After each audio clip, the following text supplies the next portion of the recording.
Salam aleykum hər kəsə, əziz dostlar. Mən də öz fikrimi bildirmək istəyərdim. Mən necə bunu anlayıram və başa düşürəm. Bugün Azərbaycan ərazisinə İran tərəfdən Naxçıvanda aeroporta, məktəbə və digər istiqamətdə hücum olunub. Və mən onu necə görürəm və necə başa düşürəm? Yəni Azərbaycanı və Türkiyəni biz bilirik ki, rəsmi olaraq bəyan etmişdilər ki, Azərbaycan və Türkiyə torpaqlarından İrana qarşı istifadə oluna bilməz. Dünən ayın 4-ü bizim prezidentimiz İran səfirliyində olub və baş sağlığını verib. Və bu günləri biz görürük ki, İran tərəfdən raket atılıb. Bu yaxınlarda kim izləyirsə, kim baxırsa, bir Amerikanlı jurnalistin çıxışı var. Buyurun, baxın.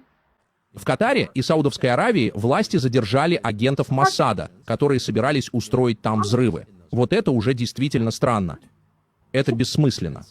Зачем израильтянам совершать эти взрывы в двух странах Персидского залива, которые к тому же подвергаются атакам со стороны Ирана? Разве они не являются союзниками? Нет, нет. Израиль хочет навредить Ирану, и Катару, и ОАЭ, и Саудовской Аравии, и Бахрейну, и Оману, и Кувейту. И они преуспели. Və mənim fikrimcə Azərbaycanı və Türkiyəni bu müharibəyə cəlb eləmək istəyirlər. Çünki yenə təkrar eləyirəm ki, Azərbaycan və Türkiyə rəsmi olaraq bəyan etmişdi ki, bizim torpaqlardan heç kim istifadə edə bilməz. Və belə də düşünək, bu günləri bu İranın vəziyyətində İrana artıq düşman sərhəddən nə üçün lazımdır? Təbii ki, lazım deyil və Azərbaycanda heç bir ABŞ-in və digər hərbi bazası yoxdur.